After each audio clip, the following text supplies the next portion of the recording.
Hello and welcome to SEC Baseball Power Rankings heading into Week 3. I'm Chris Lee, joined by Graham Doty and Dylan Kelly. As always, the channel presented by FanDuel. Speaking of which, LSU currently plus 600 to win the national title, the top favorite at FanDuel among college teams. We are going to get into our power rankings momentarily. We will count them down from 16 to 1, but as always, we remind you, help out the channel if you can. You can subscribe and hit the like buttons. That costs you nothing. You can leave us a rating where you get your podcast. That costs you nothing. And you can help our channel by joining the membership tier, supporter tier, $3.99 a month, get you a custom badge. MVP tier, $5.99 a month, and Legends, $19.99 a month. MVP gets you members-only live videos, plus a vote in power rankings. That'll be coming soon. Legends tier gets you all those things, plus you can be part of your own live show. Welcome in Sam Smith. I think Sam probably had a rough weekend, but always happy to see Sam here. Sam says he's in no hurry to get to the power rankings. Wonder why that might be. Anyway, yeah, it is, goodness gracious, it is a brutally tough set of power rankings to do. Just about everybody's happy this week. And the SEC went, I think, 60? What was this thing I tweeted out, Dylan? 64-7 since Monday, or since the Monday. Monday. Yeah, 44-4 over the weekend. 3 teams lost a game this weekend. That's it. That's life in the SEC these days. Now, look, let's be honest. It was not exactly a murderer's row of scheduling outside of maybe Auburn and LSU. And you had some teams that played some decent mid-major teams, including Tennessee. I know Tennessee is going to be the punching bag of the week, but I don't think Kent State's a bad team. We'll see where the Vols landed. We'll see, did we have a switch at the top between LSU and Texas? Both teams had really good weekends in different ways. Anyway, gentlemen, SEC is off and running. So are we heading into Week 3. This will not be the best week of baseball. Actually, it will be. This will be the weekend when I think we see 8 teams play in multi-team tournaments against other good teams. I'm looking forward to that. Next weekend will not be a good weekend. And then 2 weekends from now, we'll have SEC baseball, SEC on SEC. So looking forward to that. All right, we are going to get into power rankings shortly. But first, Graham, tell us about our presenting sponsor for baseball, HOMEFIELD Apparel. HOMEFIELD Apparel, based out of Indianapolis, Indiana. They got you covered. Whatever your favorite team is, they got over 150 universities across the country. So if you're a Mizzou guy like Dylan, they got you covered. Bama, LSU, whatever the case may be, their stuff is comfortable. It looks good. Vintage kind of throwback stuff. They make shirts, jackets, hats, anything and everything you can think of. They are our title sponsor for our baseball show, and it's because we all love their stuff and they make fantastic gear. I got Ole Miss stuff, I got Gonzaga, I got any random university. I've been a fan of theirs like forever, just because their stuff is that good. HOMEFIELDapparel.com is the website. All right, we're your start from the bottom in power rankings. Again, it is Missouri at 16. We will go to our resident Missouri grad, Dylan Kelly, for his take on this. I will give you this. Okay, Missouri has not played much of anybody yet, but I will also say the runs have been scoring frequently for the Tigers. If you adjust and give everybody a full 9 innings, Missouri right now is actually, second behind Oklahoma in scoring. Did not think we'd say that, but also it's also been New Haven and Mount St. Mary's. So schedule difficulty a little different than some of the other teams, but hey, you play what's in front of you. Yeah. And we are seeing some good things from Missouri, Dylan. Yeah, and I don't have much to say. I feel like I set the power rankings to us gentlemen this morning, where South Carolina and Missouri are kind of just teeter-totting, or like, I just feel like some days you don't know what you're going to get and some days you do. So congrats to Missouri for going 3-1, and then South Carolina goes 2-1, 3-0, and now they go 2-1. So they're hitting the ball well, just like you said, C. Lee, but they're not playing the 95 Braves. So no Maddox, Clevin, small. Correct. But hey, you got to give it to them. Like offensively, you know, that they have looked the part. Like anytime you put up a football score, you're doing something right. So I think off to the at this moment they look good, better than what they looked like last year, especially offensively. Correct. And they've moved some pieces around, not to get too much into Missouri's team, but they've, Tyler Makin's the leadoff guy. He played outfield for them, DH. Now he's playing first. I'm just liking the versatility, maybe moving some guys around, because you need to figure out when you're not playing this high competition what you got quickly. Everybody can fall ball you to death, but once you start playing, you need to figure out where you're going to put guys when, LSU and Texas roll into town. Yeah, Tyler Macon is having a year so far. He is hitting the slash line for average on base slugging 571, 622, 750. He's driven in 18 runs already. So again, looking forward to seeing Missouri when it plays some better teams to see how much of this might be legit, Dylan. Totally. Okay, we will go to 15, South Carolina, one of 3 SEC teams that lost a game this weekend. Carolina lost to, it was Army 9-5 on Friday, then beat Air Force and Navy. And frankly, guys, the pitching staff has not been bad. I mean, that was one of our questions about South Carolina. I thought the hitting would be ahead of the pitching. That's not been the case so far. But Amp Phillips threw well this weekend, which was a much-needed sign. Alex Valentin out of the pen still hasn't given up a run in 7 1/3. If they can get Riley Goodman going on Friday and get a little bit more out of Brandon Stone than they did yesterday, still don't know if there was like an injury or something there. He got yanked quicker than he usually does, Graham. I think I know folks at Carolina aren't in a great mood right now after losing a couple of games early and just not being very good for a couple of years. But I think there's some signs of life here. I do too. To me, the pitching is ahead of their offense right now. Like offensively, they're hitting just a tick under 300 as a team right now, 13th in the league. But again, a lot of that is just new faces, guys trying to figure out their roles. 27 transfer portal. I know I keep saying it, but like that's an eye-popping number to me. 27 transfer portals. So not everybody's going to play, and it's just going to take a little bit of time to figure this out. I do want to say I like what South Carolina did this weekend. I'd never seen anybody do that, where you play Army, Navy, and Air Force in your ballpark. I thought that was really cool. I know Mother Nature kind of impacted it.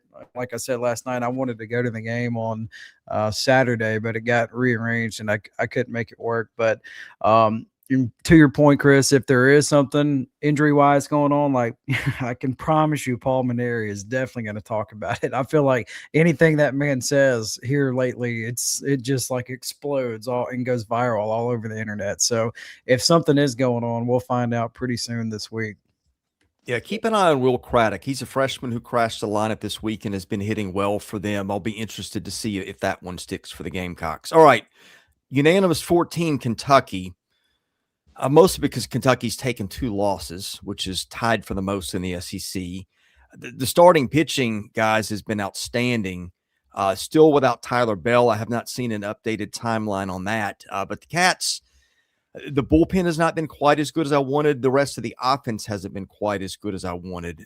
And look, if you miss a little bit in the SEC compared to some of the stats these teams are putting up, Dylan, you can get dinged pretty quickly because you got a lot of teams playing exceptionally well. I still think Kentucky is a really good team, especially the way its starting pitching is going.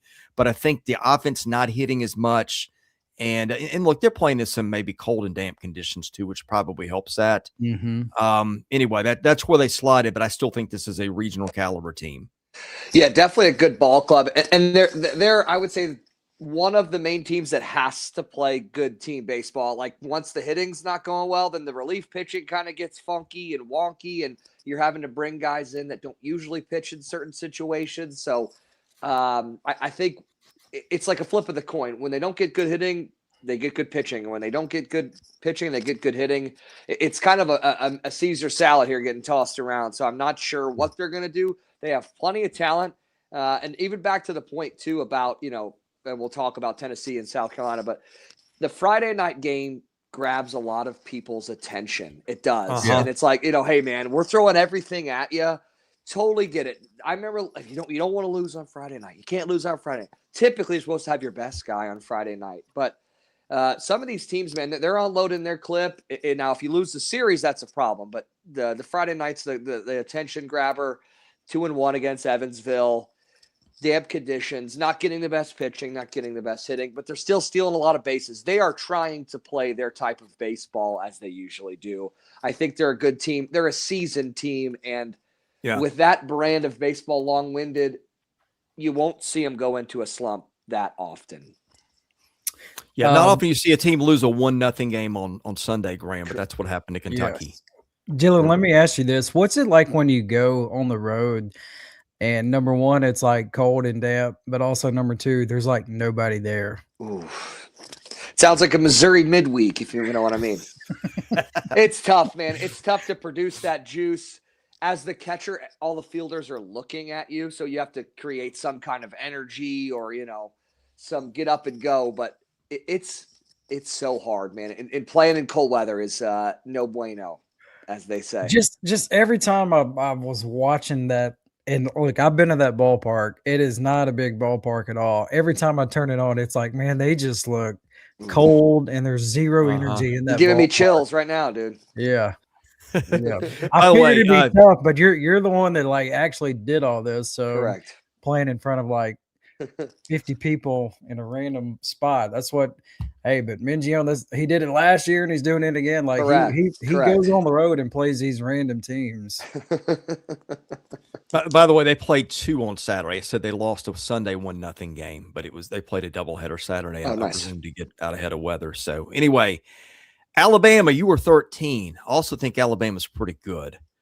Agreed. The pitching has been, I think, a little low-key underrated. They're getting really good performances the first 2 weekends out of Miles Upchurch, who is one of 2 freshman starters by my count in weekend SEC rotations. He's been terrific in the 2 game threes he has pitched. And then Zane Adams has pitched really well. Offense is starting to come around. Justin LeBron, guys, has gotten off to his typical hot start. Rob Vaughn's team is playing very, very well right now. I think when this weather warms up, they're going to keep playing well. And the pitching will get figured out here because Rob Vaughn is very obviously dialed in as a former catcher. He is as well. I'm excited because what the headline is, LeBron's off to another great start. And I'm going to be very honest. I'm very hard on everybody, but hard on hitters too, where this is what he's supposed to do, right? It's not like, obviously he's getting some NIL money. He's batting in the middle of the order. I mean, this is what they need to do. They need him to do that. I think they're a sneaky 13. I had them a little higher in mind, but they'll be just fine. I think they're going to play well. Agreed. Also, Dylan, has anybody told you and Rob Vaughn kind of look alike? I have got that. Yeah. Yeah. Long lost brothers. Yeah. Yeah. Nice. To me, like, yeah, Spam is really good. They are definitely an NCAA tournament team. Just kind of want to see the offense as a whole kind of get going. Would you guys be surprised if they're dead last in the league right now in hits? Like they're 271 as a team, which is last in the SEC. Home runs, like they're towards the top. Stolen bases, they're towards the top as well. But I'm with you guys. Like once the weather like warms up, because it was a little colder than normal this past weekend, they'll get going. And I mentioned it last night. They had a great crowd really all weekend. Like to see that. Want to see more people show up to that ballpark. Stadium's great. That team is good, and it deserves support. Yeah, they are this pitching staff striking out 31% of hitters, 9% free pass rate. That's really, really good.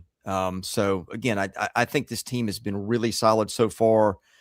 Going to be a very good team, especially. And Tyler Fay is going to get better. I think if they got 3 really good starters. Yeah, go ahead, Dylan. Let me say this. Sorry to cut you off, Celia. I totally agree with Graham. 271 is probably not where you thought they would be.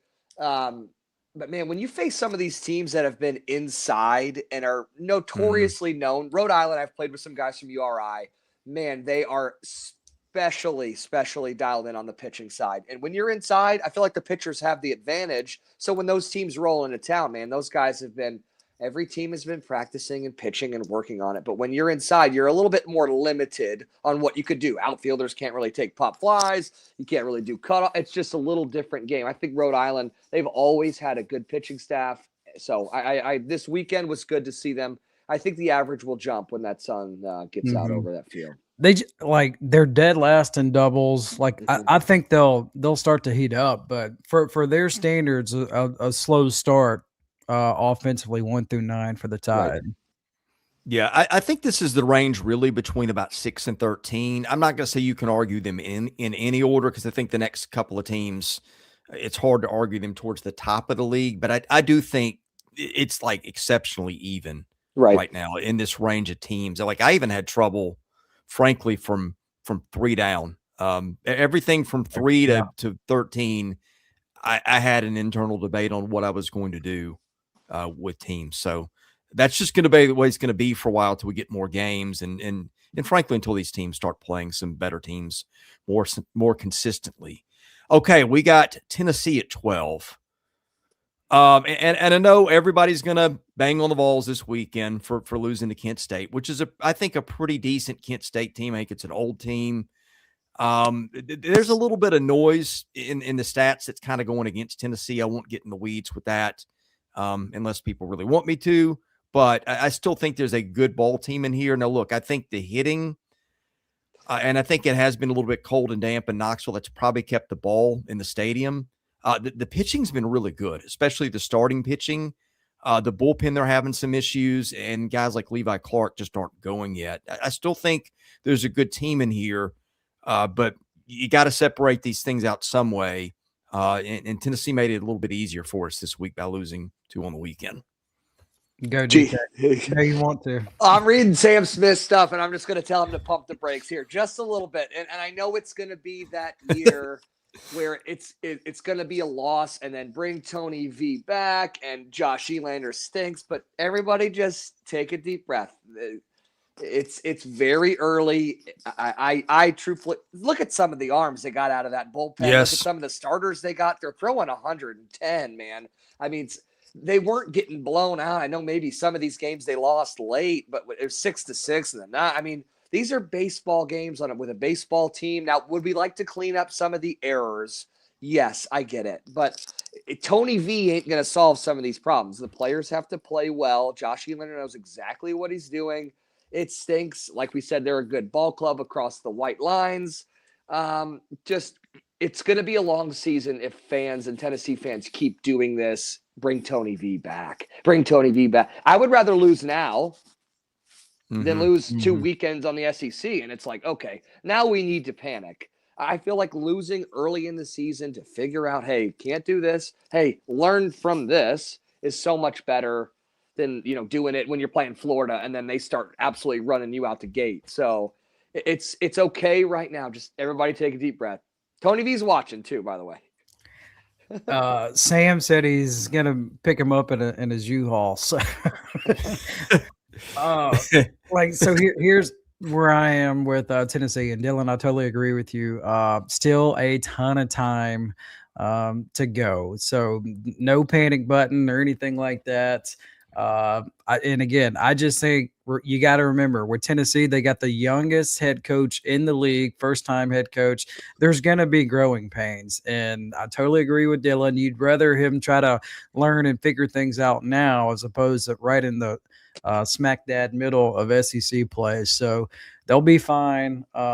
Pitching-wise, they are in phenomenal shape, and then offensively, really the last 5 years, has anybody been more consistent offensively than Tennessee? So, and Elander was a big part of that. So the Vols are going to be fine.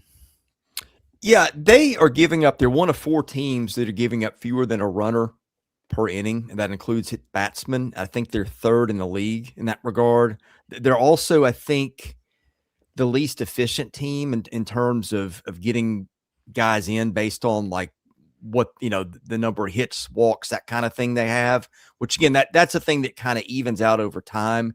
So again, I think you'd like to see the offense score more than it is. So there's that, but there again, like I said, there's a little bit of noise kind of baked into what Tennessee's done so far that's worked against them. They're striking out 36% of hitters. They're giving up home runs less than 0.5% of the time. That's really hard to do. So I think there's still some good baseball in this for the Vols. We'll see what happens next with them. Okay, number 11, moving 3 hours to the west or so, we've got Vanderbilt Graham, which is, I think, leading the SEC in home runs. But the pitching's been, I'm not going to say its pitching's been shaky, but it's been a little bit messier than we're used to with Vanderbilt so far. Yeah, which is it's still weird to hear those words come out of your mouth because it just feels like under Corbin, Vandy has never had to stress or really worry about pitching wise. Looking at the NCAA website, they still haven't updated it, but Vandy coming into the weekend, they were leading the country in home runs. I think Georgia's like right there with them as well now, especially since Georgia hit 11 home runs over the weekend. But to me, like what stands out with Vandy, we touched on this last night. Offensively, they look good, Chris. Their third different hitting coach in 3 years. Like obviously, whatever they're doing now, it's working. It's not just them moving in the fences. Offensively, they look good. And man, I'm just hanging my hat on history. I think they'll be fine on the mound, and we'll figure it out. Just because that's what Vandy and Tim Corbin and his staff historically has done. I mean, wouldn't that be like one of the bigger shockers in the league if Vandy is just atrocious on the mound? Like, I just don't envision that happening. Go ahead, Dylan. Sorry. I was going to agree with you too. And Seeley, correct me if I'm wrong. Did it look like it was miserable conditions? I feel like I watched a highlight or the wind gust took the ball out to right field and it looked like it was like shot out of a cannon or something. Was the weather crazy there this weekend? Yeah, it was one of those things where we got 70 degrees on Friday and the ball was flying out. Mm-hmm. And then Sunday it was 30 something and damp, and it was like 35, but felt like 15 with the wind and all the moisture in the air from the rain. Yeah. So the ball was not carrying at all, which that's got a lot to do with some of the stats so far too. Like there's a big difference between playing in 35 and damp and windy and the 85 and 90s we're going to get in regionals. And I think that park is one where like it really is affected by weather. Totally. And I would say to Graham's point as well, I feel like we're probably, people watching, we're talking out of both sides of our mouth. With Josh Elander, I said, hey, pump the brakes, young guy, he'll be all right. And then with Corbin, we're saying, hey, pump the brakes. This guy's an old guy, he'll be all right. But I agree with GD here talking about how it's Tim Corbin.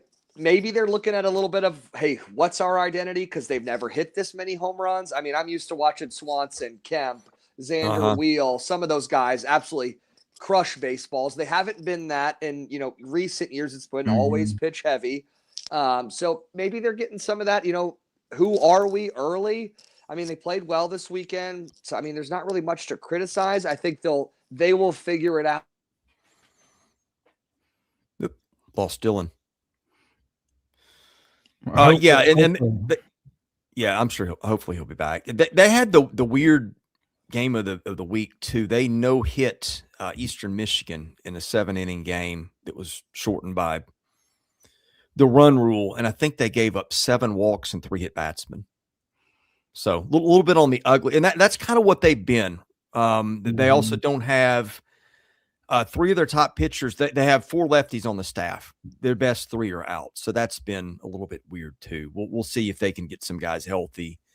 Because I think that's a very good team. I think you're right. I think they're going to pitch eventually. I'm not sure they're as talented on the mound as they have been, but that's a pretty high bar. All right. Speaking of teams that have been not what we expected, Graham, A&M's offense went in the tank this weekend. Now that had something to do with Chris Akopian being out all weekend, I think, and Caden Sorrell also missing a couple of games. But A&M, what's the streak now? A&M has not walked a hitter in 44 innings. They've walked or hit 5% of the hitters they've faced. That is hands down the best rate in the league. But here's a weird thing about them. They have thrown 10 pitchers so far, which is also low. Like you're seeing teams, just for example, let me count LSU. LSU has thrown 19 by comparison. Vanderbilt's thrown about that many. So kind of a weird situation where the guys A&M has been throwing have been lights out. But the pitching depth, you would think this is when you see a lot of those guys, right? When you're playing midweeks and you're playing weekend games, you should win without a problem. A&M is getting it done on the pitching side and not throwing a lot of guys. Yeah, that's an eye-popping number. So for the season, Chris, A&M pitching wise, they've only walked 5 batters. The next closest is Texas with 16. So that's how big of a gap that it is right now. Yeah. And like A&M, you can tell like their pitchers are locating right now because they also have the fewest wild pitches as well. Um, but pitching wise, at least for the moment, that's kind of what they're hanging their hat on, and they've really excelled there. Now, offensively, I think they're gonna essentially just be able to flip a switch and turn it around, mostly due to what you were just talking about there with some of the injuries and just guys in and out of the lineup over the weekend with Hakopian and then Sorrell and everything. So once they get everybody back healthy, I expect the offense to kind of click and get rolling. But video game like numbers for Texas A&M pitching wise, DK. Have you ever heard of a team not walking anybody in 45 innings? This is the year for them to do it because after last year, I don't know. I thought, like I said, they were going to burn the stadium and the town down, and Michael Early was going to be a substitute teacher. So I feel like they're playing some good baseball. Yeah, I mean, it just that kind of streak is unheard of in baseball, let alone college baseball, and let alone when we're in February, guys. When guys are still trying to get into form. Now, I think having the 2 extra weeks definitely helped, but that's amazing. I just had a hard time knowing what to do with them, right? Because on one hand, like I said, they're pitching lights out, but they haven't thrown that many guys. The hitting wasn't good this weekend, but they were out without probably their top 2 hitters. But then you're going, okay, what if Hakopian's out a while, which it sounds like that's a possibility. I'll be interested to see what the reports are this weekend. They're just hard to figure because it's so all over the place. Watch out for those teams from the Northeast coming down south. They've been pitching in labs and URI, and look at Penn just doing the same thing. Just kind of stifle some guys. And then tell me if I'm wrong, both you two. The game on Friday night, like guy on second base, and the ball goes over the center fielder's head to like lose the game in the ninth. So a little bit of funky baseball. Chris, you brought something up. I've been meaning to talk to Dylan and ask Dylan about. What do you think about the extra 2-week time period, the new rule change with the NCAA this year? So you get 5 weeks now instead of 3. How much, if any, does that have an impact one way or the other? Are you talking about what the Clemson coach said? Oh, yeah, he talked about it, but I just think Chris and I, like, we didn't bring that up enough because that's a new rule change. Like all these teams, you get 5 weeks in the preseason building up to the regular season as opposed to the 3. Yeah, I think that would probably it's hard to. I agree with that, and I agree with the Clemson guys' take. So kind of mashing those all into one. It's hard because right before the season you go home for Christmas and then you come back, and then it's like some guys work. I feel like everybody should work hard when you go home, but it's like you kind of go, then you come back, then you got to re-get it all going, and then you got to get the team thing going, then you got to get your personal stuff going. So it's a little bit, but I definitely think more time helps. But I think the nice thing about the fall is now we can play other teams too as well. So instead of fall balling it to death a bunch, and you can go play some teams. So yeah, I like the change. Yeah, I noticed I goofed the rankings. We actually had Vanderbilt 10 and A&M 11, but it was very close. I think I forgot to swap that banner from a week ago. But anyway, I don't think it matters right now. I think you got a lot of teams that are all, you pick the thing that you really like, and A&M is doing some things that are really loud. Man, if that lineup can stay healthy and those top 2 guys, I said when we did our preseason picks of, let's make some bold predictions. I said, I think A&M could be an Omaha team. Still believe that if that team can stay healthy. All right. While I fix my mess I've created on the banners that are out of order, Graham, I'm going to throw it to you. We need to shout out a few sponsors here. And that starts with our friends at ROKFORM. All right, ROKFORM. Dylan, what does everybody have? A wallet. Phone. Oh, dang it. You're close, though. Everybody's got one or the other, or both of them, I should say. But all right, month of February, Samsung Galaxy is coming out. So if you're a green bubble person, thankfully none of us are, they got a cell phone case for you. Also Apple phones, all that stuff. So different styles, different colors. The bottom line, they're durable, they're strong, they're going to last forever. But what I love about it, it's magnetic. You can stick it on the mount in your car. They make wonderful mounts. If you just need extra hands in the kitchen, in the house, or whatever, stick this bad boy on the fridge, and bam, there you go. So SEC 25 for 25% off at ROKFORM. Yeah. Speaking of companies that you turn me on to, and Collar, just love their clothes. They're the best clothes I own now, which wasn't a high bar, but hey, it doesn't matter now because I got great clothes because of Ann Collar, and I'm going to be ordering some more. Yeah, Ann Collar, based out of beautiful Salt Lake City, Utah. So I've been a fan. I've been wearing their stuff for a very long time. If you dress to the nines, they got you covered. Or if you just want business casual or just wearing around the house, it doesn't matter. Here's one of their quarter zips. They're in the quarter zip game now. They make ties, pants. Wore their pants to one of my games over the weekend for one of my broadcasts. So wrinkle-free, stain-free. It's breathable, very affordable. It's not going to cost a mortgage payment when you buy like 2 or 3 shirts. So customer service is great. I know Chris has dealt with them firsthand. If you're in the market for some new clothes, go to Ann Collar. Another promo code SEC is SEC what? 1-6 for 20% off, something like that. For 16% off. Yeah. 16% off. Okay.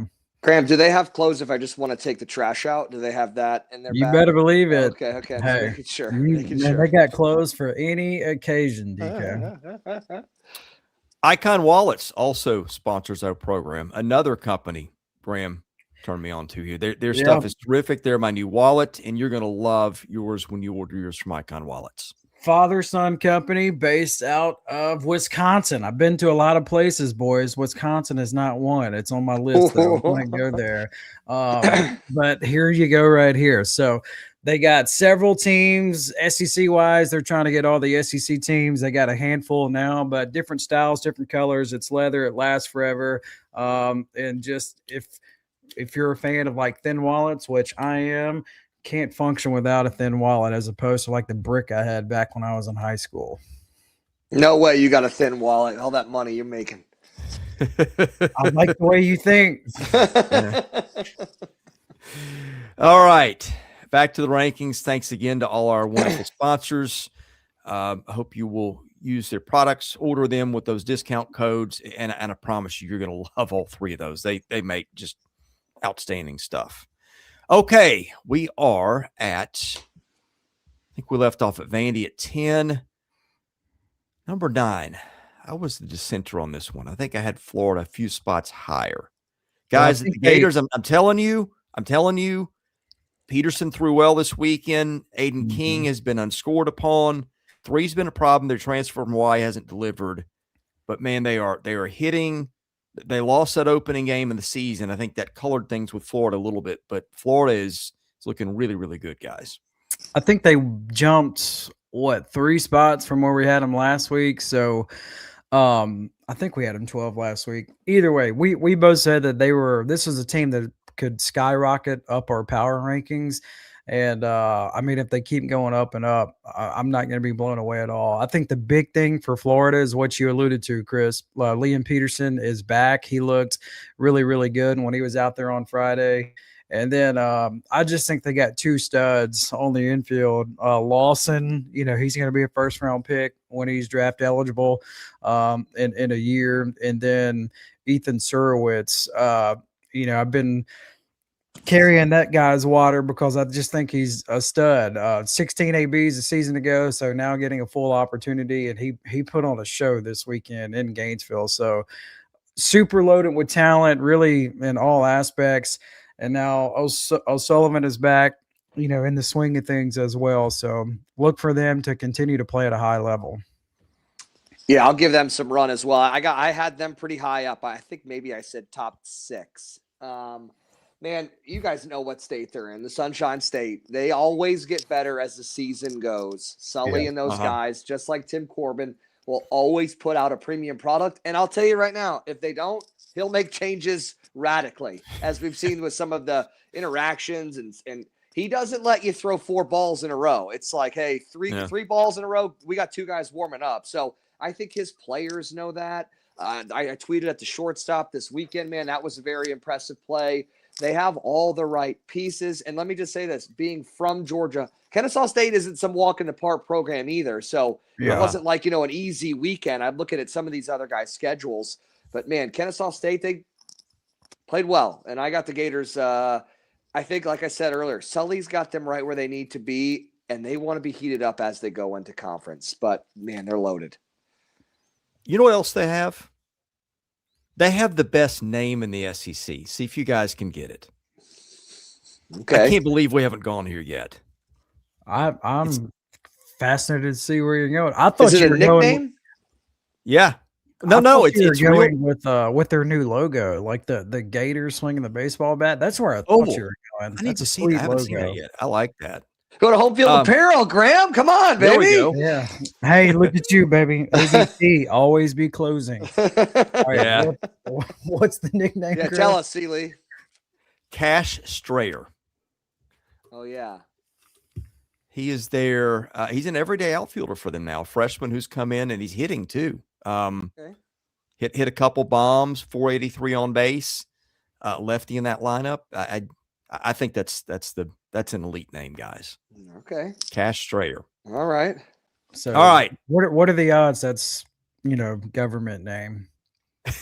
I don't know. You don't think his mother named him Cash? I know some dudes out there like that is their government. Could be a name. nickname. Okay. Yeah. Well, moving on. Another team hard to separate, but these guys have been really good so far. By the way, number 1 team in the RPI for whatever that matters. Little at this point. Who Florida? It's the Ole Miss Rebels at 8. Okay. No, Ole Miss. This is your squad, GD. Yeah. So Missouri State is a pretty good Missouri Valley Conference team, and I think Ole Miss just played well for the most part. Now, to me, the Achilles heel, it's going to be errors. Like right now, Ole Miss, I know it's a small sample size, still a ton of time, but Ole Miss has the worst fielding percentage in the league, and already has double-digit errors. Like nobody's close to double-digit errors, and a lot of that is throwing errors. So, Dylan, I don't know what that tells you if the errors are throwing errors and not so much fielding errors. But offensively, this is going to be a team that just clobbers a bunch of home runs. They're already towards the top there. And then I just think they've been more consistent as far as like manufacturing runs than what Ole Miss has been the last couple of years. So they got a little bit of taste of adversity. They handled it well. To me, I think the ceiling for this Ole Miss team is a little higher than a lot of people think, but they got to get the defense under control. Yeah, I'm with you on that. And I don't think a Mike Bianco team, the errors, like you said, are not from fielding because they take more reps. I'll be honest, it's either Florida or Ole Miss. I mean, they're out there for 2 hours pregame. So it's not because of lack of reps. I haven't dove into their lineup. I'm usually just checking out Ole Miss pitching. But man, maybe some younger guys out there. I know third base has been an older guy for a long time. But man, yeah, well, you'll have to see. And I promise you, they will be addressing those issues at practice because Mike Bianco spoke to him last year pregame. He's like me, can't sit on something too long without opening his mouth, which is a good thing. I think you got to address it. The elephant in the room. Played well. I mean, they're going to always bang, and Missouri State is a darn good team that always makes a regional. That conference is getting better as well, and man, they've produced a bunch of big leaguers. Ole Miss, they got a good team, and Will Libert's been pitching well for them on Sundays. Yeah. What do you think of him, Dylan? He was Missouri's best guy. Yeah, his stuff is pretty electric, and to have him on a Sunday is it's a good Sunday arm. Very, very, very. I mean, from a small town in Missouri, had TJ that year in high school, or I would have think he would have been a top 10 round pick. And I think being from a small town, I think it would have been a little bit easier to sign because he was committed to Missouri. Maybe they throw some money at him late in the draft, but I mean, it's explosive. The mechanics look better. He looks more under control. He's getting more help offensively. I mean, what a steal to have a lefty throwing 100. I mean, he's not throwing 100. It's 94. Yeah, it's cheddar. Yeah. He's a big kid too. I wouldn't want to come out there at him. Yeah, he's hit high 90s so far, but to me, just what makes going back to the defense, like this is so unlike a Mike Bianco coach team. The defense has never really been a problem except for really like a couple of years now, and I don't understand what, if anything, is going on there. It's just that hasn't been the case, and the man is the longest tenured head coach in the league, so defense has never been a problem. Correct. I think you maybe get some of that with some transfer guys, not to keep going on this, but you see a small sample size. Hey, this guy played at X and YZ school. He had 46 at bats and hit 480 and then didn't play the field, didn't work on it. Hey, we're bringing you into here, be a hitter. And then, hey, now you're going to play the field. So defense is a daily thing. That's what I'm going to say. Mm-hmm. Yeah, they have moved some guys around, Utermark being one of those. Like I said, new shortstop, I think. Right? Is that correct? It's Randall. Like he was on the team last year. He played, but like it seems like he's going to be the full-time guy. Like Owen Pano, just one start so far this season. He went over and committed an error. So super talented. We'll see what he looks like when he gets his next opportunity to start. Yeah, it looks like that. And there's a lot of great things about Ole Miss. Like the offense has been good. The pitching has been outstanding. They're walking a lot fewer guys than they did a year ago, I think, so far. But it's not just the errors. Batting average on balls in play against him, 342. That's the second worst mark in the league to LSU at 348. League average is 393. So they're either getting some bad luck or they're leaving a lot on the table defensively right now. But again, I mean, the way Mike Bianco's always coached baseball, I'm going to guess they get a lot of that figured out. But that's been their Achilles heel so far. All right, number 7, a team that just has impressed me more and more they play. They just obliterated Samford this weekend. Georgia has got the highest strikeout rate in the league. Georgia's striking out 43% of hitters so far, guys. Hey, that's their brand. I'm just going to go ahead and point this out to everybody watching and listening and recording this. That's their brand. It's a little big league-ish because that's where he's from. Mm-hmm. It's either they hit the ball out of the yard or they strike out. I don't – it's wild because you don't see a lot of teams in this league built on that, right? Like and it's never been like that. I think he's implemented that coming from the major leagues, and they hit the ball out of the yard at a very high clip, and they also strike out at a very high clip. So it comes with the territory, and I guess that's going to be their identity. That's how it was last year. I said I think Will Lippert pitched against them from Missouri last year when I called it against Georgia, and I'm like, this guy could have double-digit strikeouts, and I think he did. I mean, they punch out with the best of them. Yeah, they now lead the country in home runs. It's updated, so 26 home runs to Vandy's 22. So that just kind of goes to what you're speaking about. Dylan, I want to ask you, one of our frequent watchers, David Keith Williams, who's in the chat this morning, he asked us yesterday the sample size of 25 games in college baseball. Like, do you think that is a good number to figure out what your team looks like one way or the other? Yeah, I do. I do like 25. I'm more of a guy. Let me give you some personal examples. Even when I was playing, before I made an adjustment or a change to my stance, I would give myself 75 to 100 at bats. And then I'd be like, okay, I'm doing something that I need to change, where I usually want to change it a lot, but hey, give me a sample size of 75 to 100. So I do like the 25 games because you've seen through these first 2 weekends. I mean, Sam's ready to fire Elander after 3 weekends where he's like, empty him. He hasn't even been ejected yet. So I think there is a time and a place, but I agree. It's very quick. But I also agree to that point as well. If these guys are getting paid, it better happen quick. As you're hearing from, as we'll get to Mississippi State, Brian O'Connor said the same thing. He pulled the guys in and had a hitters meeting where it's like, we need to figure this out now. We can't be waiting. Mm-hmm. That's my 2 cents. Yeah, I tell you, undercovered storyline so far because they're doing so much well. Trey Phelps looks like he's back to freshman year Trey Phelps. He's probably been their best full-time hitter. Slugging over 1,000, getting on base at a 656 clip, cut his strikeouts down. So yeah, keep an eye out for that because Trey Phelps this time a year ago was probably a mock first rounder. A lot of time to go between now and June's draft.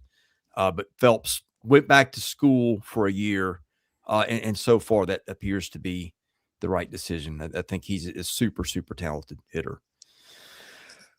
All right, on to number 6, Oklahoma, which statistically is the most dominant team in the league so far. Look, Coppin State didn't put up any resistance this weekend, made some errors, gifted Oklahoma some runs for sure. But Oklahoma just, my goodness, the numbers for this team, both offensively and defensively. OU's on-base percentage after yesterday is .524. That's incredible. They've stolen 30 bases, been caught twice. An ERA of 196. They're walking some guys and hitting some guys, which has coming with pitching a lot of guys, which they've done so far. But Oklahoma right now, just if you didn't know who anybody was, I think has probably had the most impressive season. We're still getting some preseason bias in here because I don't think you just go completely off, what you think of a team coming into the year and do it that way. But I think Oklahoma right now, just performance-wise, has been the most impressive team in the league. Go DK. I saw that smirk on your face. I'm not going to pump my tires here because we got a long way to go, man. But do I love what Skip Johnson and them do, man? The brand of baseball is nice. I don't even really want to talk about this weekend. I'm even going to take it back to when they went to Dallas and they played in the tournament. It's just what a perfect way to start the year. You're playing well. You get guys in. You're winning. You're winning close games. You're hitting homers. What a perfect way to start. Now, don't get me wrong. They might get their butts kicked first weekend of the SEC play. So I just like the brand of baseball. It's like a good shooting basketball team. Like it's hard to go into a slump or a scoring drought when you put the ball in the net, which they do. They make contact. They bunt. They can run. They can steal bases. They play good defense. So I just think that that they have a good brand. I'm reading Wes's stuff here. Too high. What do you mean? What are you going to put them at 14? I mean, they're like leading every statistical category. They got returners. They've brought in the right guys. This isn't Skip Johnson's first year. I mean, They got a big leaguer teaching them how to hit. I mean, in the middle of the field, they're good players. They got a catcher that's a beast. I mean, they're a good team. I know. I know they played Coppin State, and Coppin State, not world beaters, but to me, nobody has passed the eye test more than Oklahoma to start this season. Totally. Just what they look like this past weekend, just run ruling every game. No game was really close for that matter, but just the way that they look. So they lead the league and probably the country in home runs, or not home runs, but stolen bases. So they already got 30 stolen bases. That looks like it's going to be their identity. But to me, Chris, it like their pitching has been phenomenal. They've given up the least amount of extra base hits of anybody. That's not really close. It looks like they found their next guy on Friday nights. But to me, what they've been able to do on the mound, stealing bases, and then offensively, they've looked better than kind of what I envisioned them to look like. They looked really, really good so far to this season. So they have really kind of opened my eyes. And Wes, I know you're kind of like tongue in cheek, you want to go under the radar, but man, they keep playing like this. Oklahoma's going to be, towards the top half of our power rankings. Yeah. Hunter called it. This is what I was going to bring up. They've got Arizona State. They got 2 midweeks against them this week. So Arizona State's unbeaten, 7-0. Played a lot of Northeastern teams. Did play UConn and St. John's twice. UConn in midweek, and then beat Omaha in the opening weekend, which is like a team that's feels like that's in the NCAA tournament every other year or so as a 4. So anyway, that'll be a big task for Oklahoma midweek. Interesting to see because, like, really, guys, they're starters. And this is not what I thought would have happened. Johnson, Mercurius, and Rager have all thrown between 10 and 11 innings. Next guy in usage is Jackson Cleveland at 3 innings. So they've just thrown a ton of guys 1, 2, and 3 innings, and that's what it's going to look like midweek is those guys are going to get some run against what looks like a pretty good Arizona State team. Number 5, Arkansas. And boy, there's some mixed stuff on this team. The top end pitching is as good as anybody's, but they're struggling to hit a little bit. Now that did pick up as the weekend went on. They scored 11 against Xavier yesterday, and Kuhio Aloy is back, so that's good. The top end of the order has been pretty good. The bottom end has kind of been another story. Chris, I'm with you. I also don't even watch Arkansas. When they got, I feel like I flipped on the game on Friday, and there's the shadows lurking in, and then I even tweeted one of the starters threw a ball 8 feet outside. The umpire punched him out, and it's just like, man, they're a very talented team. Don't give them extra help because Xavier actually played some good baseball. I know that they were in contention in some of these games where would like to see Arkansas maybe run away with it, which they did. It was a close game the day before, and then they ruled them the game after.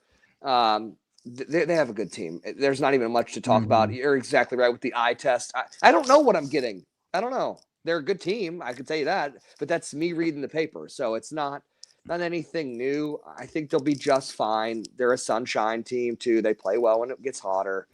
So that's all I got for them. A sunshine team. By the way, while we're doing this, it is just announced Colin Fisher is your SEC pitcher of the week. So no shocker there with what he was able to do. To me, like Arkansas, like they I don't know any other way to say it other than like they're Arkansas, and I mean that in the most respectful way ever. Just like what you're going to get every weekend. So I anticipate them to be top 5 pretty consistently. Dylan, let me ask you this: how much money would it take you to pick up an armadillo in the dugout? Jeez, it's a circus out there. I don't know. Yeah, nothing. You wouldn't do it? Pick it up for free? No, I would no. Get one of those. They got 19 managers in the dugout too. Have him pick it up or something. But what if it was guaranteed you'd hit for the cycle that same day? Sure, then I would do it. I'd grab him by the tail though, and I'd swing him. Yeah. So those things bite a lot. I mean, I don't want to find out. Yeah, Grant, I don't either. Tutorial for us. Cam Kozel just about found out, but yeah, I mean, when your number 3 starter nearly throws a perfect game, that's you might be good on the mound. So that's Arkansas at the moment. Number 4, Mississippi State. State really hasn't played anything much on the weekend yet. Has played. Let's see, who did they get midweek last week? I feel like they took down somebody. They played Alcorn and Troy. Okay, they took down Troy. The Bats came out in that one, I believe, which they did not really the first weekend. So, State hit a little bit better this weekend. Ryan McPherson was awesome. Duke Stone was good in middle relief. I wonder if he's going to maybe replace Charlie Foster in the rotation. Looks like it. But yeah. Hofstra in Delaware doesn't tell us a lot. That's who they played the first 2 weekends, but no reason to think this isn't a pretty good team. Yeah, to me, it seems like the schedule for State, it just kind of sets up this way. Like, let's play 2 teams that were way more talented than and just try to figure things out. And then, they're going to take off running. To me, offense isn't going to be an issue at all. I know people were like wondering what's going on after the first weekend. They're just too talented offensively to have any issues. And then once they kind of settle on a rotation, State's going to be dangerous. Like McPherson, phenomenal so far to start this season. We'll see if they do shake up the lineup with Stone. I mean, I would. He was awesome over the weekend pitching in relief. And then, Dylan kind of touched on it earlier. Every time I see Brian O'Connor speak, like I like what he has to say. Like he just demands respect. He's won at a high level, and he just seems like somebody that would be a lot of fun to play for. So utmost respect for him and State. They're just going to be dangerous this season. Well, this is a whole different dynamic for Brian Connor, and I'll even say Brian O'Connor, Bianco, Tim Corbin, they're used to recruiting guys and them staying there for 4 years. Now we're in a different era where, hey, you know exactly what you got because you recruited this kid. You saw him in the fall, and now the season's here. And I'll say Brian O'Connor, same thing. It's easy for us, people watching the game, not in the dugout, whoever you are, to be like, maybe the offense is slow to start, in which we have criticisms too, but it's just different. You got to get guys, you got to figure out who they are, then you got to play, and it's a little bit more of a variety, I guess you could say. They got a darn good team. I would like to see them play some. I wish we could start conference play tomorrow, which would be awesome. Because these top 4 or 5 teams where I'm like, I feel like we're saying the same thing. I need to see them play somebody else. Yeah. Like I would like to see some better baseball. I would like to see them push those mid-tier teams that we talked about in the power rankings. Florida, I mean, they're playing some good players and good teams. So I don't have much, and they're a good team. They're going to be just fine. I think they're still maybe a little crowded in that dugout where, hey, we're figuring out who's going to be what for us. Yeah, it picks up a little bit. Go ahead. I was just going to say they lead the league in doubles right now. They got a 3-double lead over everybody else. So I think, yeah, they're going to be lights out offensively. What were you saying, Chris? I was going to say the schedule picks up. They've got Austin P. I don't know what Austin P is this year, but that's usually a better mid-major than some play. Then they go Arizona State, Virginia Tech, UCLA this weekend. Then they'll get Lipscomb for a weekend, my alma mater. And then before they jump into it at Arkansas. So, yeah. Why does Lipscomb put the S on the end of Bison? Isn't it already plural? Yeah, Chris, that's your fault.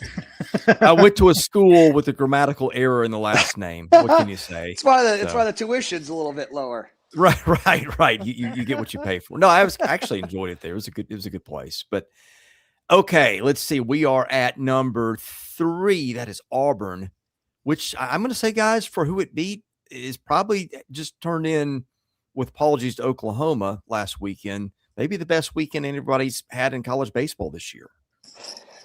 Go DK.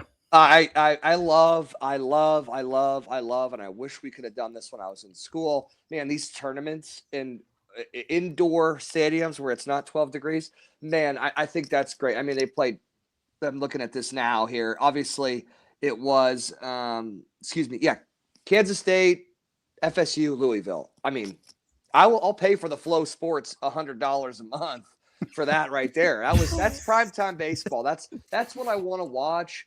Man, they do a great job. They did a great job. And I spoke with Everett Tiford, pitching coach there, the week prior, and he said, we're just looking for consistency. And that's what you got on the mound this weekend. I mean, it's consistency, and then you got some gravy on top with guys punching out 8 to 10 guys, which is, I think that's what they're capable of.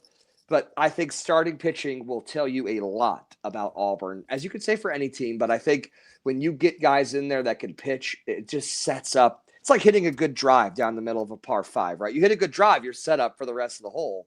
You hit it, you chunk one in the water here, it's going to be a long rest of the hole for you. So when they get good pitching, it's a premier team in the league. Yeah. To me, Auburn had the best weekend of anybody in the league over the weekend, just mainly due to who they played. Their first time to leave Auburn in the state of Alabama. So I just thought they looked really good. They faced adversity after the Cincinnati game didn't go their way. Chatter about the offense, what's going on with the offense, and they just answered a ton of questions over the weekend. And I thought they did it in all phases. Like, it looked really, really good on the mound, and then offensively, remember, no Chris Rimber now, and they had almost double-digit hits every game this weekend. So Auburn's going to be a problem. Yeah, and not just him. No Eddie Madrigal, who was great at St. Mary's a year ago and probably was going to be a middle-of-the-order hitter for them. But, yeah, I mean, since that midweek game where they got beat 8-0, and they spotted Florida State a 4-0 lead in the first, I guess in the second game, came back and won that one. Yeah, I mean, they scored 5, 8, and 10 against Louisville. I don't know what to make of Louisville at this point, guys. That's another conversation. But point is that the bats are starting to pick up a little bit. They're doing it without – I don't know if that's their best 2 hitters, but it might be close. But Bub Terrell is a guy that started to pick it up a little bit for them. He was the most talented of all those freshmen they signed a year ago. Chase Freilich has been really good. Bristol Carter's been good for them. I saw they caught him the other day. I didn't even know that he could do that. And Brandon McCrane, freshman, is starting to be an everyday guy for them. So I think this is a thing where with Butch Thompson's team, like once you get some of those guys back, now you're creating a little bit of depth and finding some hitters that you'll have in reserve for late in the season that without the playing time they're getting now, maybe you don't know that you have that. Dylan, would you have liked to played first, like on your off day, not catching, like what they did with Freilich this weekend? Man, I wasn't familiar with it. I agree with you. In pro ball, I did a little bit more than college. Man, it's a different ball game out there. I felt like if I messed up behind the plate, that's totally my fault. I could wear it. If I messed up at first base or missed a ground ball, I'd be like, I'm so sorry. I don't know. It's a little bit more of a different, it's just, I've seen the ball come into me a long time towards me. Now I'm watching the ball, I don't know, just at a different angle. It's weird. I didn't feel very comfortable doing it. Was I okay at it? Yeah, I was pretty good at it. But good for Auburn. They're moving guys around too. I feel like Auburn got hot last year late too. So for them to go into that stadium and win those games, even Tiefer told me, he's like, man, they played the midweek and then you got to travel, but you got to do all that scouting before you get on the plane. You got to give these guys reports. You got to give them video. You got to give them all the evidence that provides, hey, this is what they're doing. And it wasn't like, they weren't paying Delaware. I mean, with all due respect to Delaware, those games and teams were good. It was very impressive what they did. I love what Tiefer told me on the interview, consistency, and they'll be all right. I like Auburn a lot. You mentioned the scouting. Walk us through that. Like, how much is you sit down and like actually watch film versus like you just actually literally read the scouting report? Totally. So there's a couple dynamics. Well, like I'll use mine. So in pro ball, there you were given a sheet of paper. Hey, Graham Doty and C. Lee, this is what they like to do with guys on base. This is how they like to hit. This is what they're looking for. We need to pitch this guy backwards. Tiefer was breaking it down a little bit for me, not to peel the curtain back too much, but everything's on video. Everybody's got a tablet. I mean, every 4-year-old in America's got a tablet. So I think that it's a little bit more electronic, like, hey, GD likes these are the at-bats. And then they have a report of, hey, what Tiefer and the staff saw. But man, do they watch film? I mean, if you saw the weekend before when they were playing, was it Hofstra? Auburn? It was Youngstown State. Youngstown State, excuse me. Yeah. They brought the lefty in. Butch and Tiefer had a conversation, brought him in with 2 strikes. I felt like I was watching a Mississippi State game back in the day when Butch was there and punched the guy out to win the game. So they're watching everything. And that's where you have to be talented. Everybody's got all the talent. Everybody knows how to coach. You got to win these little bitty battles. And that's stealing a strike could win you a game. All right. We got 2 teams left. They are Texas and LSU. Did we have a switch at the top? LSU number 1 last week. Drum roll. Texas Dylan. looked awfully good. Texas's pitching has maybe been the best in the league. Did we make a switch? We did not. We copped out. Number 1. Usually I will do a tiebreaker where like whoever got the highest vote or whoever was ranked higher, but it was literally a dead split everywhere I looked. So we went with it. LSU had a great weekend. I mean, a really good weekend, but there are some cracks in the pitching and the defense. And I think that the pitching for LSU, like some of the guys that are giving up runs for them now probably won't be pitching later in the season if they don't throw better. So I think I kind of am going to discount that a little bit, but like LSU's defensively is giving up more. It's given up the highest batting average on balls in play in the league. So you'd like the defense to get a little bit better. On the other hand, William Schmidt pitched really well. They are just absolutely mashing the ball, and they beat 3 pretty respectable teams this weekend. Texas has not played a weekend like LSU just had. And again, the pitching has just been brilliant, and they're getting hitting out of, the transfers, Tenney and Robbins. So 2 really good teams. Look, we're 2 weeks or a week and a half of play in. So it's not going to matter. It's going to change, but we split the difference on Texas and LSU. Seeley, you know what you did. You're going to get my Twitter mentions here. They're going to put up it's like the Fox. They all pick the same team, and then that team loses, and now we're going to get screenshotted. So, man, Texas. I mean, Michigan State's not a pushover. They went into Louisville opening weekend and beat them pretty well. I still think Texas is going to win the whole shebang. That's my take. Been there from the day one. LSU, what a good weekend as well. I mean, they're doing what they do. There was a time when we played LSU and I was there, and man, Paul Maneri was there. Bregman was at shortstop. I'll never forget. I was on second base, and I was like, are they going to hold me on? they just play a more pro style game where sometimes the ball's in play, or I don't know. It's a lot more. They stick to their strengths. I think they'll figure it out. Like you said, some of these guys either better clean it up, or you're not going to be seeing the field for 2 months, and you better get ready for the Cape. And that's the way it should be. You don't play well in some of these games, and I'm going to be honest, against some of these mid-tier, Evansville, Indiana, UFC, they're not mid-tier, but it's just, this is LSU. Everyone's claiming that they're going to be the greatest team since sliced bread. So I would like to see a little bit more production. They went 3-0, Dylan. What are you talking about? I get it. But I would like to see a little bit cleaner. I would like to see some adjustments week to week. I see you, Wes, and Dylan. You missed it last night. We got called dipshits because of our takes on LSU. It's like, look, everybody on this show is super high on LSU. Yeah. so they didn't play perfect, but hey, they looked really good over the weekend. They're going to be, 1 or 2 really all season long. So I don't really have any thing to worry about for LSU. Again, they're just going to be insanely good. Now for Texas, I feel like we got to dive into Texas here. They are elite on the mound. They're the only team in the league yet to allow a home run. They got the best ERA. They've given up the fewest earned runs. And Dylan, I said it last night. They got a cheat code on the mound for them on Sundays. Like could you imagine facing somebody like that on Sunday? Yeah, I feel like he's like Spider-Man or one of those Marvel characters. I probably just said that wrong. But yeah, I saw him throw out of the bullpen last year. I said Randy Johnson, but man, it's more over the top. It's like a mixture of Madison Bumgarner and Randy Johnson, just throwing like invisiballs all the time. And the thing is, where I think we put them at 1 and 1, and they should be both very high up there. The stats that you just read aren't sexy, right? The LSU stats that you read were like homers, this. Yeah. The Texas stuff, not giving up a home run when balls are coming off 168 miles an hour every time. I mean, that's more impressive to me.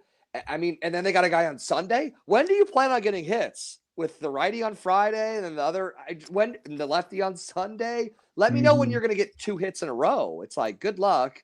Man, they're a talented bunch. I think you can tell by Schlossnagel's interviews what he thinks really quickly. Like he just when they're playing well, he wants to say 3 words and get out of there. When they're not playing well, he wants to stay on there and talk a little bit more. So yeah, I mean they're loaded, and Dylan Volantis is a freak. I mean, a freak. Do y'all think he's going to stay on Sunday for a while? Seeley, go ahead. I don't think you can keep a guy like that in a 3-hole. I mean, you're going to get, at least not in right. I mean, you're going to get to regionals and like that's to me, that's the guy you put in the Saturday hole, because that's like the game where it's probably the most important game that decides a regional a lot of time. Yeah. Like you don't, I just think the way that postseason flows is going to dictate that. But like some coaches are like, hey, it's working, don't mess with it. And I haven't, Texas has been in the league 2 years, so I haven't watched Texas baseball up close and personal to know. Well, and of course, Schlossnagel's been in the league longer than that. I don't know what his tendencies are, I guess is my point. But I just don't think you can. I don't know if I disagree with it, and I agree that it's working. I just think they're trying to manage maybe a workload here early.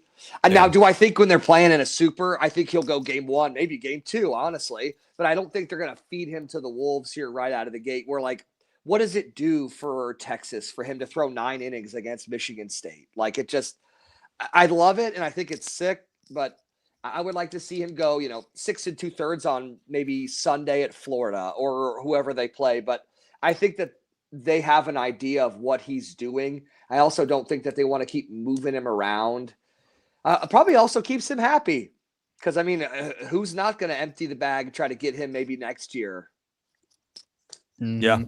Playing the long game where you don't want to – Rohan Ruger, we did an interview with him last year, man. He was a ball of joy because he was their first guy out of the pen last year, maybe start a little bit. He started some of those regional games.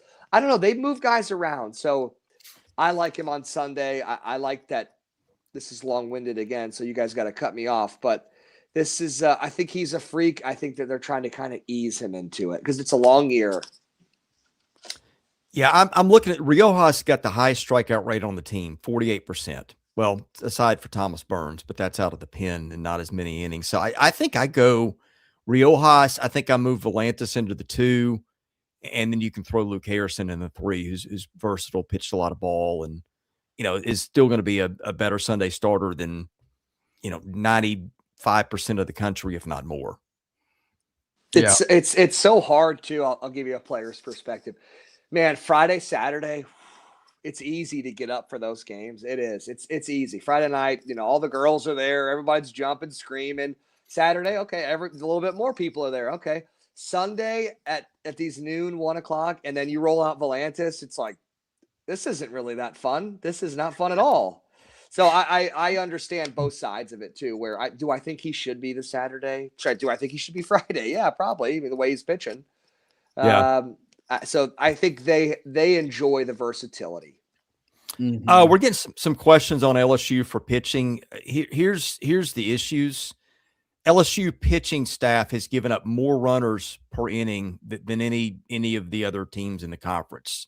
Batting average on balls in play is the worst. Now, look, again, they are scoring runs like there's no tomorrow. So it's washing some out. And again, I think that LSU, there's so many good arms in there. They're going to do what they do all the time. They're going to get to postseason. He's going to figure out, last year the number was 6. These are the guys we trust. They're going to get the ball in Omaha, and they're going to rest. And another thing that does too, guys, is when they're giving other guys a chance, that keeps your elite guys fresh at the end. So we're not bagging on LSU. We're not saying LSU's pitching staff is terrible. No, of course not. I thought it was the most talented in the league coming into the season. And again, William Schmidt gave them 5 shutout innings on Sunday after looking bad, or at least maybe not looking bad, but struggling in week 1. They've thrown, they've thrown 20 guys so far, or 19. So again, you're not going to do that all year. Some of the guys that are ballooning their ERA and their numbers up are guys that just aren't going to be pitching. I don't know if Jaden Newt's hurt. He's not pitched the way I thought Jaden Newt would pitch. Same thing with Zach Cowan. He's pitched 2 innings, got a 9 ERA. Cowan is like exceptionally versatile and could throw a lot of innings. Like, they've got arms coming out of their ears that aren't pitching well right now. I think it'll resolve, but right now, there's some things that have got to be solved for them. And kind of what happened last night, Dylan, we were bringing up Evans. Like, we just want to see, how they handle Evans moving forward. Again, potential off the charts. He just hasn't pitched to his ability, I would say, so far through his first 2. Still a long way to go. He's insanely talented on the mound. I'm just curious, are they going to keep him in the spot they are right now? Or since this is a team, them in Texas, they got so much depth and they got so many options on the mound. Like, do they shake things up at some point? Yeah, I think, gosh, I said this the other day on a radio call. It's hard to shake stuff up when you're winning. I get it. Or like when you end the season in Omaha, totally makes sense to me. Like, why would I change it up? Now, there's times where you need to look at it. Maybe you go back-to-back losses or something, but I would like, we ask these questions referring to the coaching staff. I would like some of the players to make this an easier decision. Like, man, this guy's nails. We need him on Friday night, and he's going to give us 3 innings. Okay, done deal. Where, I don't like playing this guessing game because I'm not there, you're not there, and Seeley's not there at practice. On Tuesdays when they play the midweek, what's his attitude like? Does he have good grades? All of that stuff matters in this because we're talking money, we're talking school, we're talking innings, we're talking scouts. NIL, all of this stuff is a peanut butter jelly sandwich. It's hard to digest without water. It just is. So yeah. I would like some of these players. It's still early, but I would like some of this accountability to be on the players. 50% on Schlossnagle, 50% on Jay Johnson, 50% on Carrick Jackson. But the other 50% is the guys that are getting paid. You better produce, or just like I know we're talking about what pitchers are we banging on. It's the numbers don't look great for some of these guys. They don't. Now that's a small sample size, but that ruins a season or an ERA. You go 3 innings and give up 7 runs. You got to work a month to get those numbers back down, and you might not pitch in conference. So it's a long year, which we understand, but someone's got to be held, accountable for some of this stuff. Well, here's where it's blown up for them. Like DJ Primo, third of an inning, gave up 2 earned runs. Really talented pitcher. Probably gonna be fine. And if not, again, he's not gonna pitch. Santiago Garcia, their lefty reliever, has gone an inning in the third. He's given up 3 or 4 runs. He was supposed to be one of the best bullpen transfers in the country. Zach Cowan, everybody knows I love Zach Cowan. He's not pitched well. And again, you look at like Reagan Ricken pitched really well midweek, was outstanding. Like if those other guys don't come through, he'll get the ball more. Correct. Cooper Williams is a guy that hasn't been great so far, but he can be. Maverick Rizzi has been great. He'll throw more if they need him. Gavin Guidry, maybe been the best bullpen arm in the league so far. Again, I don't really get hung up on the numbers.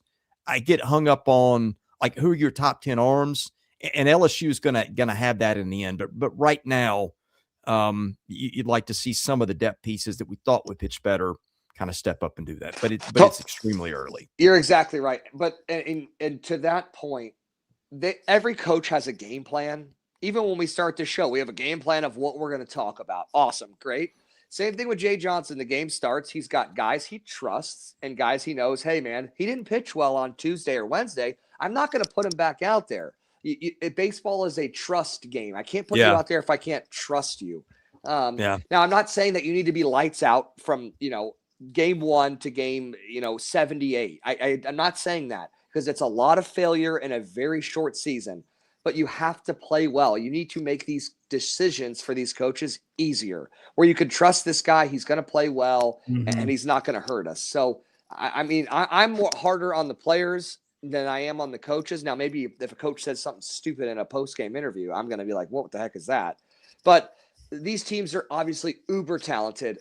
We all three know that. I think it's still early. I want to see them play better baseball. I want to see them play better teams. I want to see them in conference. I want to see them when they lose on Friday night. What do they look like on Saturday in the 7th inning and they're down by 3? That's how I judge a good team. Not when they win 10-1 and everybody's got 4 homers. I want to see them when they're losing and who battles with 2 strikes.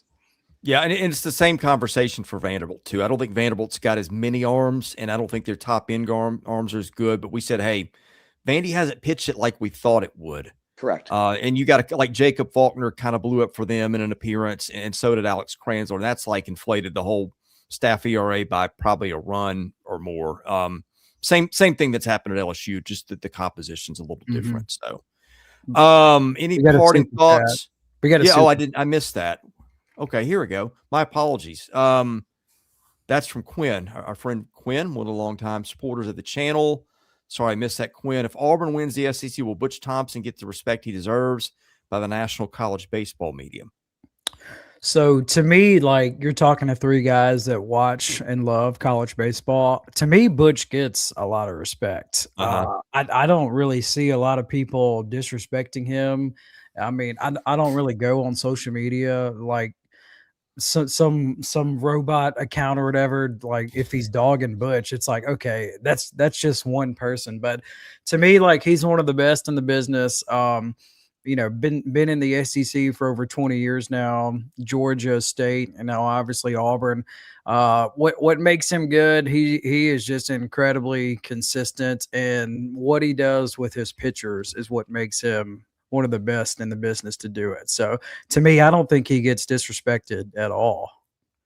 Yeah, doesn't here. I mean, I thought before the season when I was really starting to do my research, I thought Auburn might be a team I picked at 1. I ended up settling on LSU. I just thought that the top-end talent and the depth of pitching, I wasn't as sure about Auburn's rotation. We're starting to find out that looks pretty good, and the bullpen's been good. But I thought like the ceiling might be just a little bit less. But also thought that the lineup would be kind of carrying them, and that's not happened just through, 2 big injuries and bad luck. So, I mean, like, I'm with you, Graham. Like, if somebody's not got respect for Butch Thompson, I'm just not going to pay any attention to their opinions. So I'm not sure I agree with the premise, but maybe I'm not looking in some of those places either. To both of your points, I mean, Butch Thompson, if you haven't looked at a resume, you might want to Google Butch Thompson's name. Guy's been in baseball, and probably some of these people even watching the games.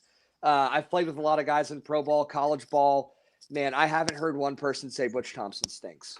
Yeah. I mean, they all enjoy him. They appreciate the professionalism. He's a good old Southern boy, so he gets it. I mean, I also think he likes where he's at, where he's kind of in like the weeds, or like on a baseball field, you don't want to be noticed, right? As a catcher, when you start to be noticed or become noticed, it's usually not a good thing. Yeah. Like usually it's more a focus on, hey, the pitcher did well. Oh, I didn't even notice the catcher. It's like, that's a good compliment to have. So when you start to notice coaches, it's usually for the wrong thing. Usually all the praise goes to the players. And just to read some of these comments, I don't know how to pronounce Oppenheimer. He said, I'm harder on these 18 to 20-year-old coaches who is paid to put them in the best possible position to win. Totally agree. In 1995, the coach is, accountable to put them in the best position. Now these players are getting paid. So if I don't have a good day at my job and I'm getting paid, I'm going to get fired. So it's the same thing with these players. You start getting paid, it gets a little bit more intense. It's not all for country and alma mater. You got 3 games to show what you're worth. And that's me getting a little intense. So thanks for subscribing.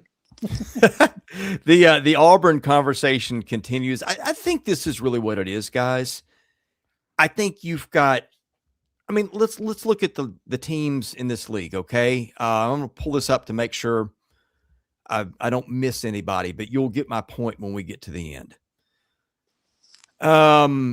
Arkansas has not won a natty, but has been runner-up twice, right?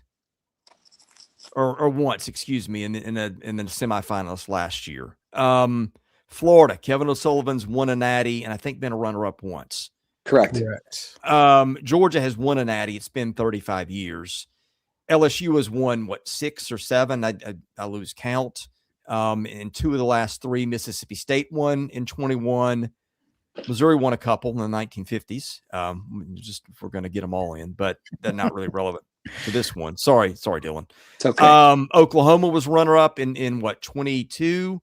Ole Miss won it in 22.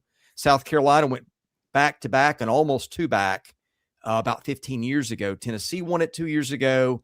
Texas has won several. A&M was runner-up 2 years ago, and Vanderbilt won it in 14 and 19. Here's my point. Auburn doesn't have the hardware or like that runner-up finish. And I think in this league, everybody that follows baseball knows that Auburn is a good baseball program. Butch Thompson is a good coach, but the hardware elsewhere is so loud. I think that's your explanation. Quinn with another super chat, by the way. But I agree with your point.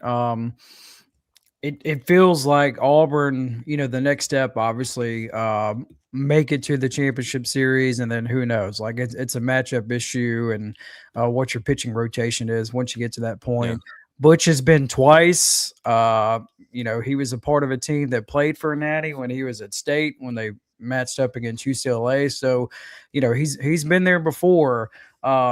But yes, your point is maybe if Auburn gets to the point where they win a national championship, they'll get more buzz, baseball, national media, and the college wise. Maybe they don't get talked about, from the college national baseball media, because like even locally, I don't think they get a lot of attention compared to other teams in the league, like the Texas schools, LSU, Arkansas, and the Mississippi schools. The media coverage, especially local, is way more than what the state of Alabama gets.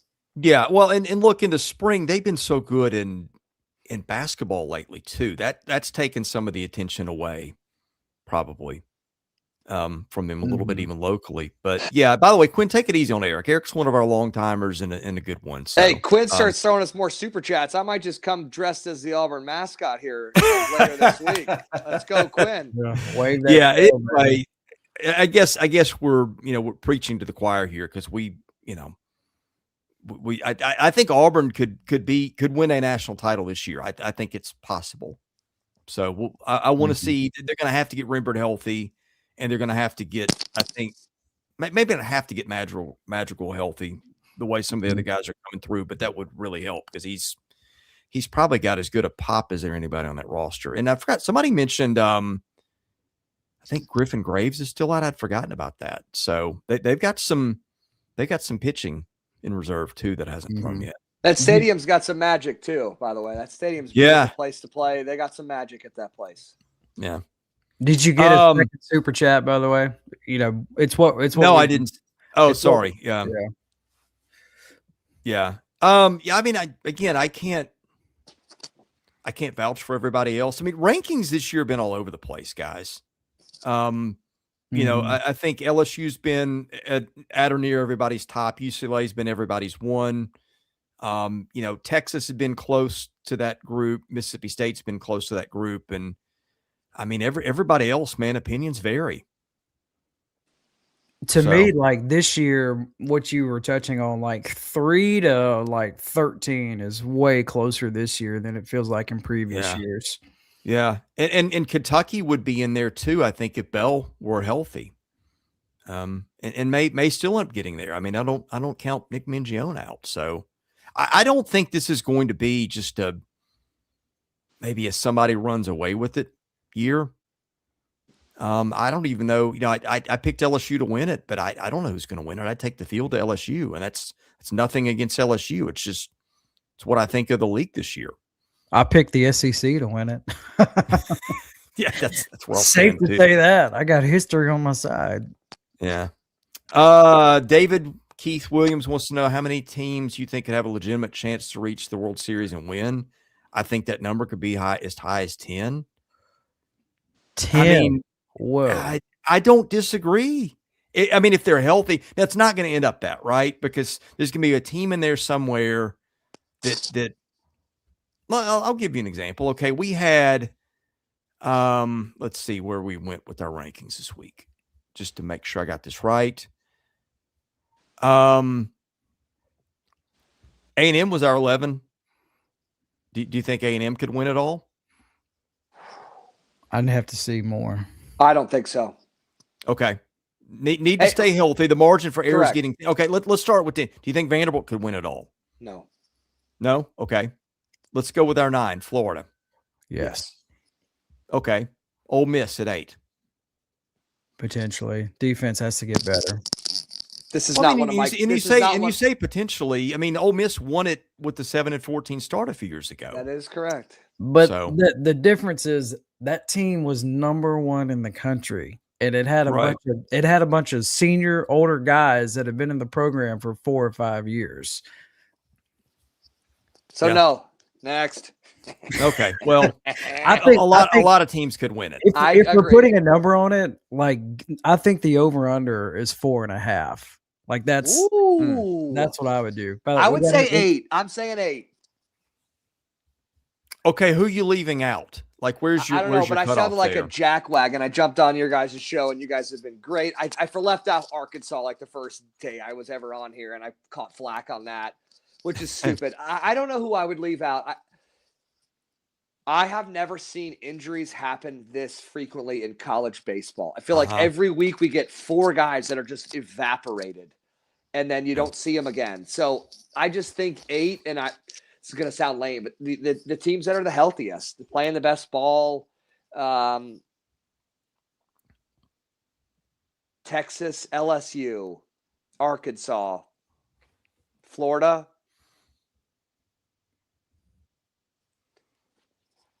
I said OU. That's wild. Don't laugh at me, Graham Doty. State. What about Mississippi State? Yeah. Yeah.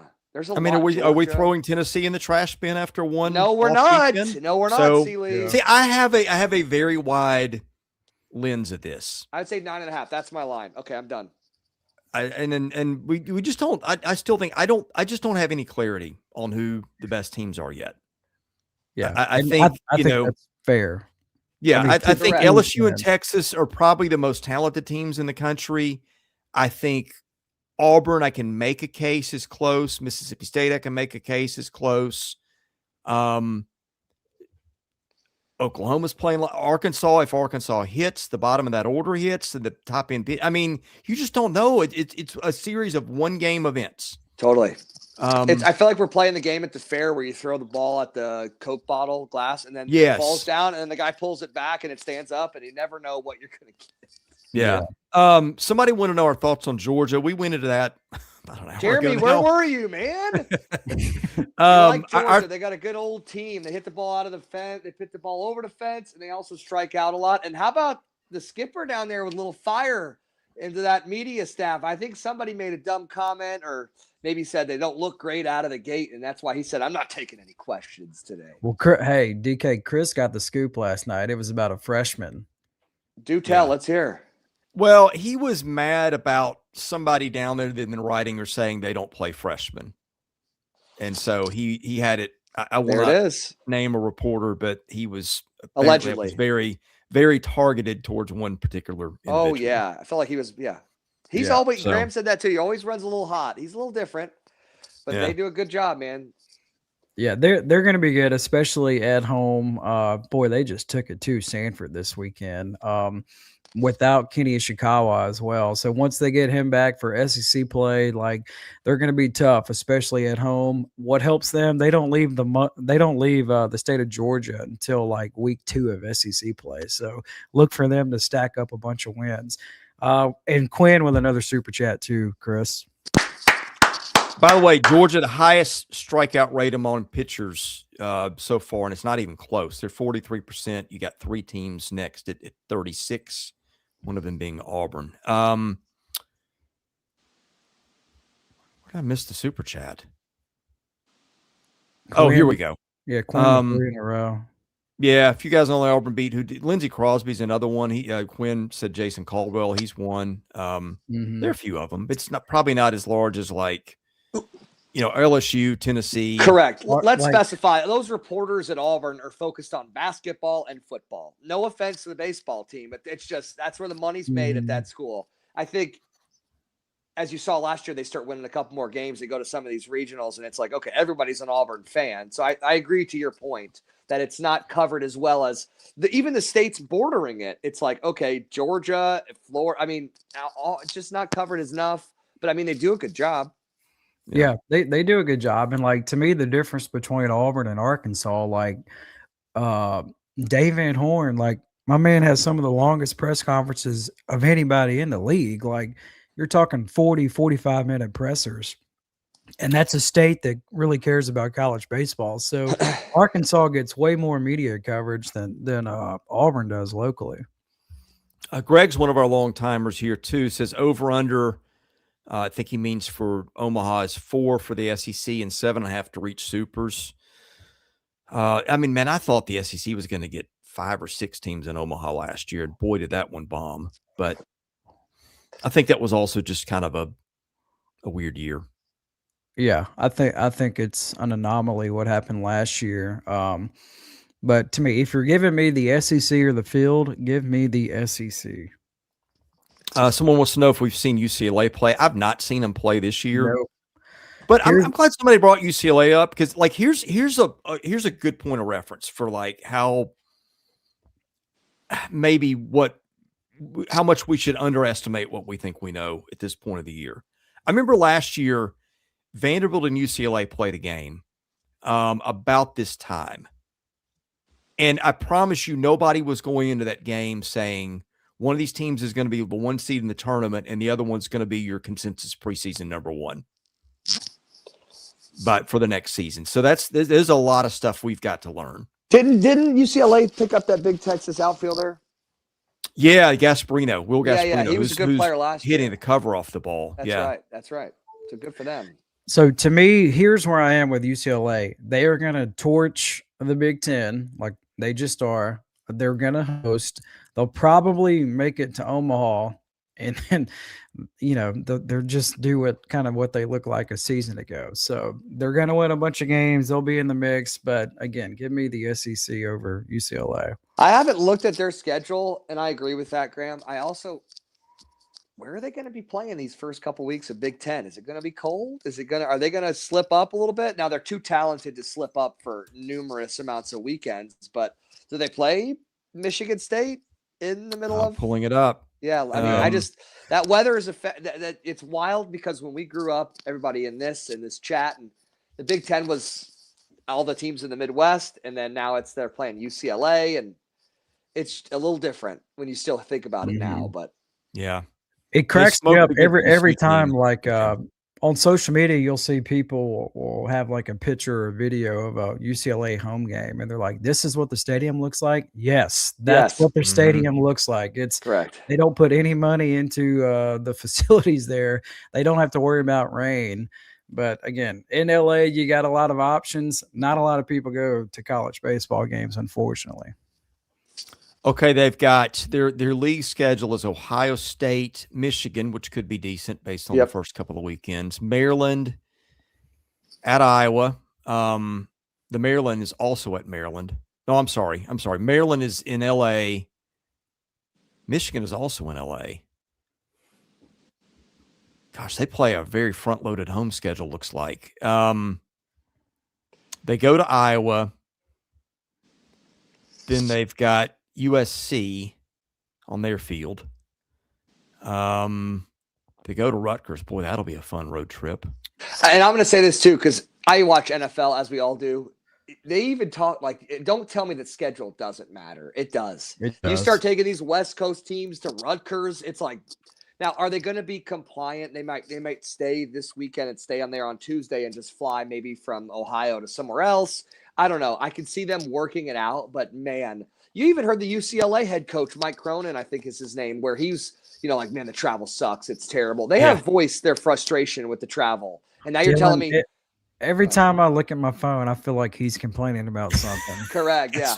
Kicking one of his own players out of a game. Yeah, like awesome. Yes. Like it's crazy. Like I'd never watch UCLA hardly in anything. And he's on my timeline talking about something. He is. Him and Tom Izzo are very similar. Not to get off topic, but yes, he's always got something to say. But I also kind of agree with it at sometimes where I'm like, hey, if you're not playing well and you're getting technicals, get out of here.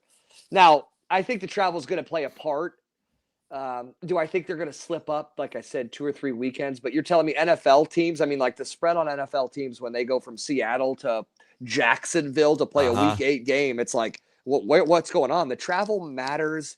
And like you said, they got a front half loaded. And the chat is buzzing today. Or is this normal? Tell me. I'm the new guy. Hey, this is normal, baby. And also Quinn with another super chat. Go Quinn. Before I get to that, let's see. Their other games, okay. They've got a 3-game with Sacramento State in their stadium. They play a ton of home games. Then they go to Michigan State. They host Oregon, and they go to Washington. I feel like they've got like 3 road weekends all year. That's from Cronin. He got them the 3 road weekends. Must have. This is crazy. I mean, they play at Jackie Robinson Stadium constantly. Sorry, I'm just okay. They play Michigan. Okay, they play at Ohio State. That's 1 road trip. They play at Iowa. That's 2. Okay. They play at Rutgers. That's 3. Okay. They play at Michigan State. That's 4.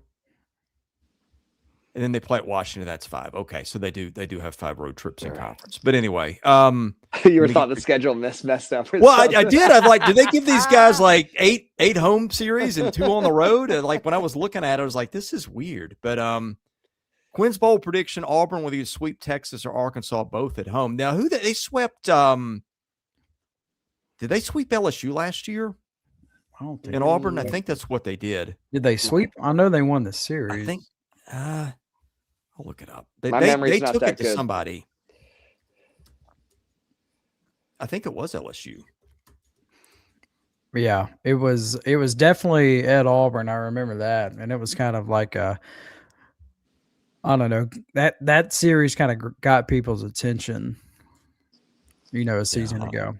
But that's what makes Auburn tough to beat at home now. Yeah, they got swept at Georgia. And then 2 weeks later, swept LSU in Auburn, 8-4, 4-2, 3-2. Was that early in the year? It would have been It's like April the midway. 12th. Yeah. So the first 4 weekends. Yeah, got it. Yeah. Quinn let us know. So we swept LSU last year. Nice. Everybody's on their game today. We're not getting anything by these guys. And We have a girls. pretty smart audience, Okay. which I like because like sometimes like you'll make a misstatement unintentionally and they'll call you out on it, which is great. Like it makes the show better. I don't have an issue with it. I might hey, we're start wrong. doing Call that. us out. I might put a chat name in there and say C. Lee sucks or something. Super chat it. No, it wouldn't be the first. Oh man. C. Lee, so tell us about Vandy a little bit. Jury's out. Again, I think it's they're hitting the tar out of the baseball, but they got to throw more strikes and they got to get some lefties healthy. How does Corbin answer those press games? I haven't seen any stuff come across. What's he saying after? Because I mean, he's usually talking about the pitching and hey, this guy gave us 6 good innings and this. Yeah. Is he talking about the hitting? I've only been to one of them this year. Okay. Yeah, that was a big topic of discussion. I mean, because Sorry how to put could you it on the not be? spot. No, it's all good. It's I think it's a wait and see with them. I really do. Yeah. Just as it is, With everybody. 3/4 of the league. So Yeah. All right, I got to get out here and grab lunch and get a couple things done. But always fun. This is our second 100-minute podcast in 2 days. Quinn says, What the heck, Buzzer. bro? Quinn, how Oh, does that Missouri he's look calling up you those out. records? Yeah, okay, Quinn. I think. Might Hey, have let me. I'll have a just bet handle here. Quinn. You guys can leave. I'll handle Quinn. You've called out our man's alma mater. Yeah, seriously. I feel like I've been repping him. I did the interview with Tiford, and man, he was like, "We're looking for consistency." I peeled back the onion for you, Quinn. Now you're telling me Missouri stinks? Man. Hey, write it down. 12:58. That's right. On February the 23rd. We're gonna start debiting Quinn's account here. Let's see who does Missouri open with. Let's in the not go league. through that. Okay. Oh gosh, LSU. Yeah. No. Sorry, that's Vandy. Wrong black and gold team. Auburn. Yeah. By the Killen way, just called it. somebody needs to, how football, how we have the schedule, like with the helmets. Yeah. You know what I'm talking about? Like somebody needs to make this for baseball. It would make our lives a million times easier. Quinn said he's giving you a hard time. Quinn, you're giving me a hard time for $1.99. Oh man, someone's gonna get hey, Auburn better not lose this weekend. I'm coming after you, Quinn. All right. I've got to get on with the day. I'm sure you guys do too. It's been fun. Thank you guys for being here. Thank you for the super chats. Another one from Greg, by the way. $2 to wear a hog hat. Oh, like it. Wearing an SEC hat. Where'd you get that? I can't tell you. Look at our sponsors. Maybe you'll see something on their websites. Oh, Yeah, very there nice. you go. Very nice. Yeah, we've enjoyed it. We'll be back. I guess Thursday will be the next one we do when we do our weekend previews. We'll start doing some midweek stuff. Probably as we get into conference play. We'll see how that goes. But anyway, it's fun. It's fun every time we're here. We enjoy you guys. Love our audience. Love you guys. Anyway, we appreciate you guys watching. This has been SEC Power Rankings at Southeastern 16, presented by FanDuel.